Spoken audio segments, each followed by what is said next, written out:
लोकसभा चुनाव के चौथे और आखिरी चरण के मतदान के पहले यहां मध्य प्रदेश में सियासत और बयानबाजी तेज होती हुई मुख्यमंत्री डॉक्टर मोहन यादव ने उज्जैन में रोड शो के दौरान कांग्रेस नेता मणिशंकर अय्यर के बयान को लेकर कांग्रेस पर कटाक्ष किया है। उन्होंने कहा, कांग्रेस नेता चुनाव यहां लड़ रहे हैं और समर्थन पाकिस्तान से लेते हैं। पाकिस्तान से आपका क्या लेना देना? इतना ही पसंद है तो पाकिस्तान में जाकर चुनाव लड़ो, हिंदुस्तान में क्यों लड़ रहे हो?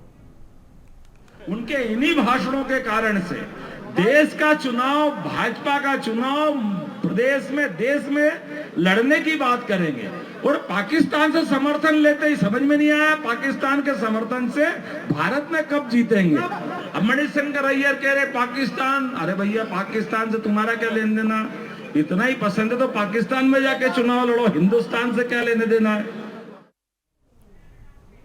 और चलिए अब आपको सुनवाते हैं मणिशंकर अय्यर ने पाकिस्तान को लेकर क्या कुछ कहा जिससे मध्य प्रदेश की सियासत में उबाल आया है।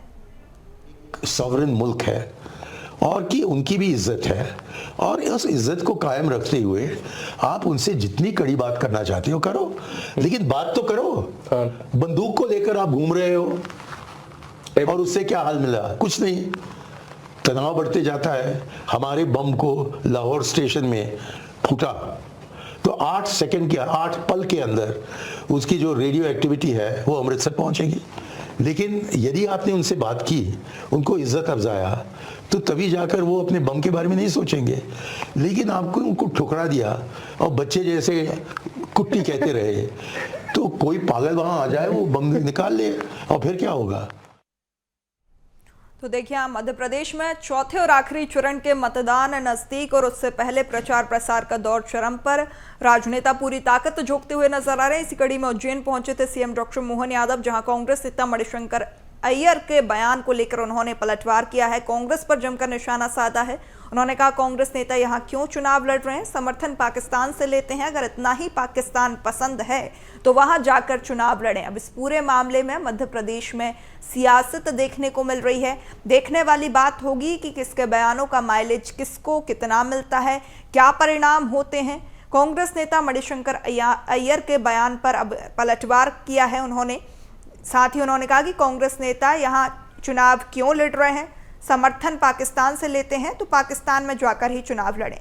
चलिए अधिक चर्चा कर लेते हैं। सहयोगी प्रखर हमारे साथ लाइव जुड़ चुके हैं। प्रखर, यहाँ मध्य प्रदेश में चौथे और आखिरी चरण के मतदान के पहले सियासत और बयानबाजी का जो दौर है वो तेज हो चला है। मणिशंकर अय्यर के बयान पर अब सीएम डॉक्टर मोहन यादव ने पलटवार किया है, लेकिन क्या कुछ इसके मायने निकाले जा रहे हैं? कितना माइलेज इससे भारतीय जनता पार्टी को मिलेगा और कांग्रेस को मिलेगा? देखिए, बिल्कुल पूर्वी जिस तरीके का बयान सामने आया था, खासतौर पर पाकिस्तान और एटम बम की खतरे को लेकर, कहीं ना कहीं अगर बात की जाए तो लगातार ये जो मसले हैं ये लगातार बीजेपी काउंटर करती हुई आई है। और ऐसे में अगर बात की जाए तो इस समय जो बयान सामने आए हैं, खासतौर पर मणिशंकर अय्यर की बात करें या इसके पहले सैम पित्रोदा के बयान की बात करें, लगातार ये जो बयान सामने आए खासतौर पर चौथे चरण के मतदान के पहले, ये कहीं ना कहीं बीजेपी के एजेंडे, बीजेपी का जो मैनिफेस्टो, उसको भी कहीं ना कहीं सूट करते हुए मुद्दे दिखाई दिए। क्योंकि अगर बात की जाए, बीजेपी लगातार राष्ट्रवाद के मुद्दे पर चुनावों में जाती हुई दिखाई दी है। ना केवल 2024 का लोकसभा चुनाव, 2019 का लोकसभा चुनाव की बात की जाए, उधर भी हमने देखा सर्जिकल स्ट्राइक की बात करें, एयर स्ट्राइक की बात करें, ये तमाम वो मुद्दे होते हैं। पाकिस्तान खास तौर पर अगर बात की जाए तो बीजेपी के रडार पर हमेशा ही दिखाई देता है और खासतौर पर चुनावी माहौल के अंदर, चुनावी प्रचार के अंदर। क्योंकि अगर बात की जाए तो पाकिस्तान के खिलाफ जो भारतीय सेना की उपलब्धियां हैं, उन्हें बीजेपी केंद्र सरकार की, मोदी सरकार की बड़ी उपलब्धियों के तौर पर पेश करती है। और ऐसे में मणिशंकर अय्यर का ये जो बयान सामने आया है, खासतौर पर एटम बम की को लेकर जो चिंता जो जाहिर की है, भले ही मणिशंकर अय्यर के इंटेंशन जो है वो खराब ना हो, लेकिन सियासी फायदे में बीजेपी अपने आप को इन तमाम बयानों से देख रही है। इसी लिहाज से अगर देखें, ना केवल मध्य प्रदेश बल्कि देश भर में मणिशंकर अय्यर के बयान पर जो है बीजेपी हमलावर दिखाई दे रही है। इसी कड़ी में मुख्यमंत्री डॉक्टर मोहन यादव का यह बयान आया, जहां पर पाकिस्तान जाकर चुनाव लड़ने की नसीहत मुख्यमंत्री ने दे डाली है। वहीं अगर बात की जाए, इसके पहले एक बयान और सामने आया था, सैम पित्रोदा का वो बयान था। जब प्रखर, यहाँ माइलेज भारतीय जनता पार्टी लेने की कोशिश लगातार करते हुए नजर आ रही, क्योंकि जिस तरीके से ये बयान सामने सामने आ रहे हैं कांग्रेस नेताओं के, लेकिन क्या विशेष रणनीति क्या कांग्रेस की रहेगी? किस तरीके से जनता को जो है आकर्षित करने की ये रणनीति हो सकती है क्या? क्योंकि लगातार देख रहे हैं सैम पित्रोदा के बाद अब मणिशंकर अय्यर का ये बयान।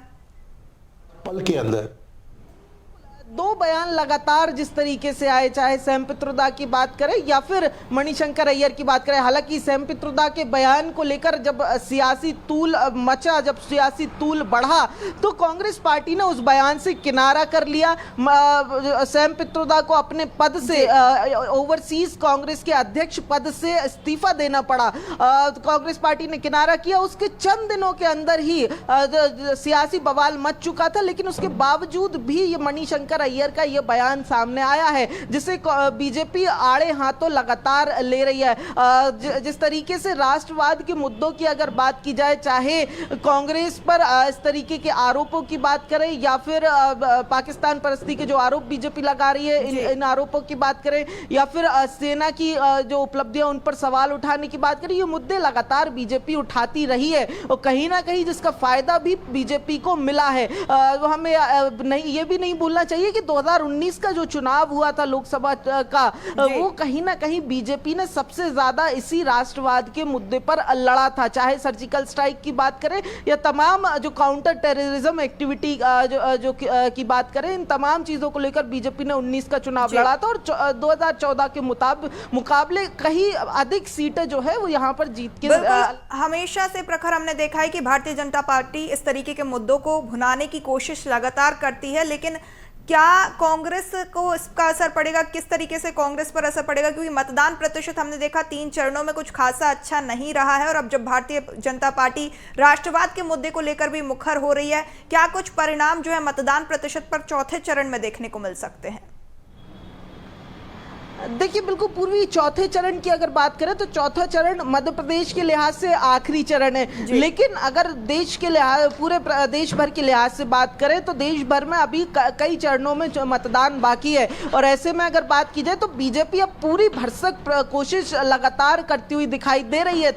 इन राष्ट्रवाद के मुद्दों को लेकर सैम पित्रोदा के बयान हो या फिर मणिशंकर अय्यर के बयान हो, इन तमाम बयानों को कांग्रेस पार्टी की विचारधारा से जोड़कर जो है पब्लिक के बीच में, वोटर के बीच में पहुंचाने की लगातार जो है भरसक कोशिश करती हुई अब बीजेपी नजर आ रही है। ठीक उसी प्रकार जिस प्रकार मध्य प्रदेश के अंदर अब इन बयानों को लेकर सियासी बवाल मचा है, तो ऐसे में बिल्कुल बीजेपी अपने वोटर्स को और साथ में उन वोटर्स को भी जो डिसाइड आखिरी मोमेंट पे करते हैं कि किसे वोट करना है, यानी कि जो वोट परसेंट इधर उधर कहीं भी जा सकता है, उस वोट परसेंट को, उस वोटर वर्ग को लुभाने की जो कोशिश है बीजेपी इन तमाम बयानों का इस्तेमाल करते हुए लेना चाहती है। हालांकि कितना वोट परसेंट बढ़ेगा, कितना फर्क पड़ेगा, क्योंकि फर्क हमने देखा है पहले 2 चरणों के मुकाबले तीसरे चरण में फर्क साफ तौर पर दिखाई दिया था। अब चौथे चरण में कितना फर्क दिखाई देगा ये तो जो है वो 13 तारीख को पता चलेगा, लेकिन बीजेपी भरसक कोशिश जरूर कर रही है कि इन तमाम बयानों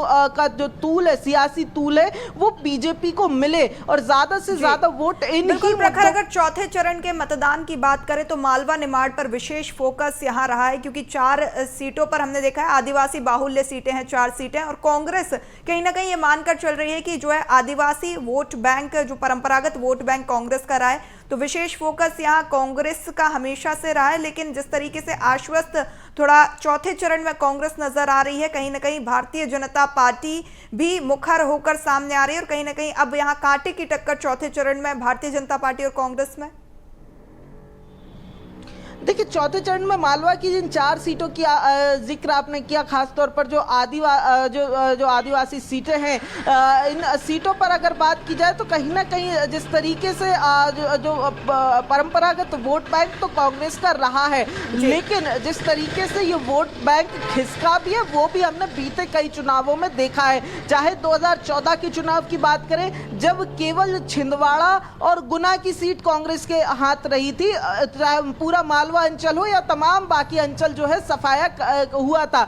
वहीं अगर लोकसभा 2019 की बात करें, उस समय भी कुछ इसी तरीके के आंकड़े सामने आए थे, केवल छिंदवाड़ा सीट बची थी। इस लिहाज से अगर बात करें 2023 का विधानसभा चुनाव भी नहीं भूलना चाहिए। यहाँ पर भी जो मालवा है, मालवा में बहुत अच्छा प्रदर्शन निकलकर सामने आता हुआ दिखाई नहीं दिया था। जिस हिसाब से लहर जो है वो बनती हुई दिखाई दे रही थी कांग्रेस पार्टी के पक्ष में, जो हालांकि रिजल्ट के बाद जो उल्टे परिणाम देखने को मिले, आश्वस्त भले कांग्रेस थी।